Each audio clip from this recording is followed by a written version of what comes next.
Well, anonymity is one of the means by which people can exercise their right to privacy. The right to privacy is not actually respected in a lot of laws, but for instance, in Victoria and a couple of other Australian jurisdictions a couple of years ago, the right to anonymity was finally actually embedded. What it means is that you don't have to worry about who's watching you. It means that if you were scared about what would be said about you for having a particular view, or to expressing some religious conviction, or maybe even saying something about yourself, your biological background or your sexual proclivities, whatever. If you're anonymous, you can express that without having to essentially fear the repercussions. However, use of the internet itself does not provide the same level of protection it once did. With government agencies able to eavesdrop on internet traffic and track users by their IP address, whistleblowers and organisations such as WikiLeaks need something else to stay anonymous. That something is Tor. Tor distributes data over the internet in such a way that nobody can identify its origin or destination. While using Tor, all communications are sent to another computer with Tor installed, called a node. This information is then bounced around hundreds of nodes before exiting the network and connecting with the desired endpoint.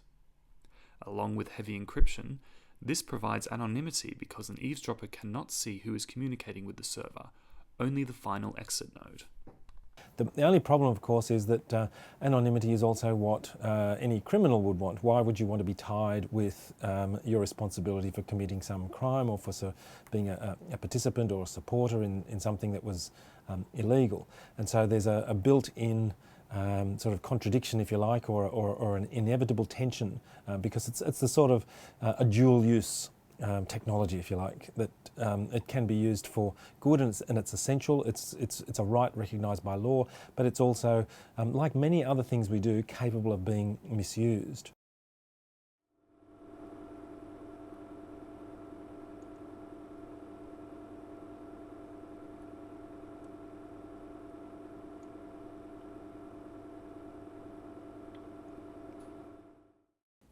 In the context in which I live, in terms of society around me and the subcultures that I find myself within, I feel like dealing's one of those things that's not it's pretty standard. It's just another way to make money, really. I came across Silk Road last year. My friend had used it and he referred me to it. He showed me some of the MDMA that he'd got in and was telling me how much it costed, and he was just kind of giving me an idea of how it works. And I tried some of the substances that he'd got off the road, and that was motivation enough to try and get on it. Silk Road is an online marketplace that lies in a hidden area of the internet known as the Deep Web. Only accessible while using Tor, Silk Road offers complete anonymity to its users and allows them to buy and sell almost anything using the online currency Bitcoin. Most use the marketplace to buy illegal drugs ranging from simple cannabis to methamphetamine, having it sent to their address or post office box through the postal system. Soon after its launch, Silk Road quickly gained notoriety around the world, and at its helm was its elusive captain, Dread Pirate Roberts.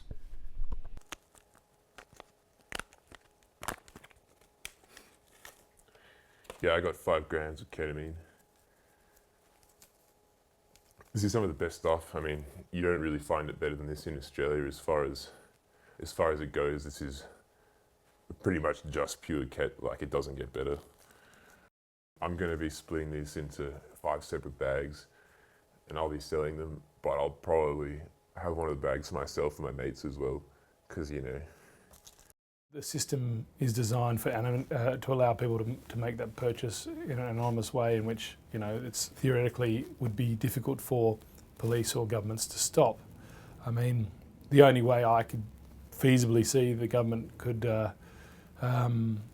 sort of prevent a lot of these transactions occurring is to either spend lots of money on tracking down internet communications, which is impossible, like tracking every phone call is impossible, or working with Australia Post or different post organisations to make sure sniffer dogs sniff out every parcel that ever goes anywhere, which is, you know, a massive, massive thing to do, and would cost billions more.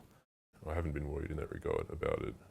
But having said that, I would only be concerned if I was a big time vendor.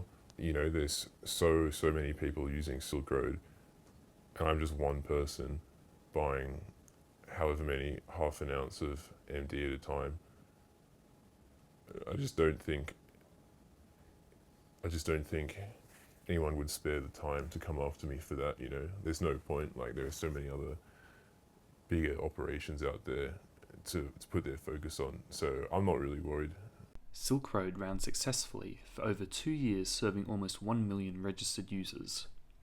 By mid-2013, over $10 million worth of bitcoins was travelling through the website every day. The system seemed perfect, and was growing rapidly until one day users were suddenly unable to access the website, instead presented with an FBI warning. The American government had allegedly tracked down and arrested Dread Pirate Roberts, a 29-year-old engineer named Ross Ulbricht. With the servers taken away and their captain in jail, it seemed like the end of Silk Road. There's a huge demand for illegal materials for drugs and software cracking codes and whatever else. Any illegalisation of something in high demand tends to create a black market. The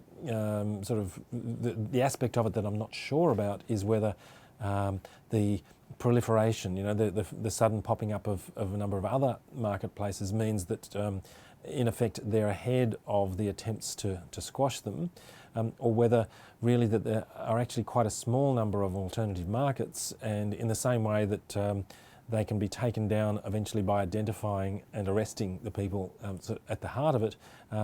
Having done that once, this may also happen again.